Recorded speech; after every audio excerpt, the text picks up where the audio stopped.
آج مجھے جس موضوع پر لب کشائی کرنے کا موقع ملا ہے وہ ہے کامیابی قسمت سے نہیں محنت سے ملتی ہے۔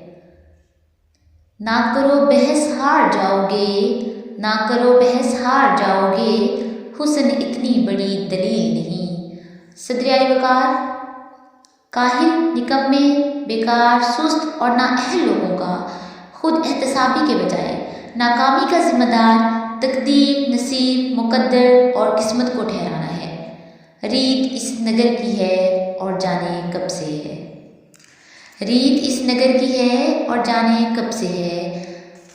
اس طرف سے آ کر قسمت اور صرف قسمت کا راگ الاپنے والے، ہاتھوں کی لکیروں اور ستاروں کی چال، طوطوں کی فال پر سر پھینکنے والے یہاں دلائل پیش کرنے کے بجائے ہمیں قصے اور کہانیاں سنائیں گے، لیکن میں ان کی کوئی فلم چلنے نہیں دوں گی اور دلائل سے یہ بات ثابت کروں گی کہ کامیابی قسمت سے نہیں محنت سے ملتی ہے، کیونکہ پھول یوں ہی نہیں کھلا کرتے، کیونکہ پھول یوں ہی نہیں کھلا کرتے، بیج کو دفن ہونا پڑتا ہے۔ انسان چاند پر قدم رکھنے میں کامیاب ہوا تو وجہ قسمت نہیں محنت تھی۔ انسانی جسم کے اعضاء کی پیوند کاری کرنے میں کامیاب ہوا تو وجہ قسمت نہیں تھی۔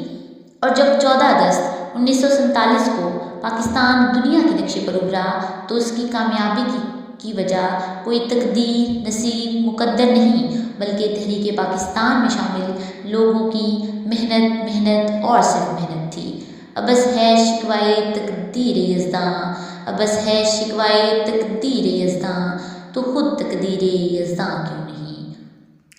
صدر علی وقار۔ اس طرف سے آ کر ایڑیاں اٹھا کر اچھل کود کرنے والے ان قسمت کے ماروں کو بتاتی چلوں کہ تلاش رزق میں نکلنے کے بجائے کسی منوسلوا کے انتظار میں بیٹھنے والے آج کامیاب نہیں بلکہ ناکام ہیں۔ پیاس بجھانے کے لیے کنویں تک چل کر جانے والے، مقدر سے کنویں کو پاس کھینچ کر لانے والے کامیاب نہیں بلکہ ناکام ہیں۔ مظالم کے آگے سر اٹھانے کے بجائے ظلم کا نشانہ بنے ہاتھ پہ ہاتھ دھرے بیٹھنے والے مظلوم آج کامیاب نہیں بلکہ ناکام ہیں۔ پلٹنے، جھپٹنے اور جھپٹ کر پلٹتے ہوئے لہو کو گرمانے کے بجائے قسمت کے مارے قدم ٹیکنے والے آج کامیاب نہیں بلکہ ناکام ہیں۔ سر اٹھے تو صحیح ظلم کے سامنے، سر اٹھے تو صحیح ظلم کے سامنے، کبھی ظالم کا وقت حساب آئے گا اور غریبوں کے دربار میں کبھی غریبوں کے دربار میں ہاتھ جوڑے ہر نواب آئے گا، انقلاب آئے گا، انقلاب آئے گا۔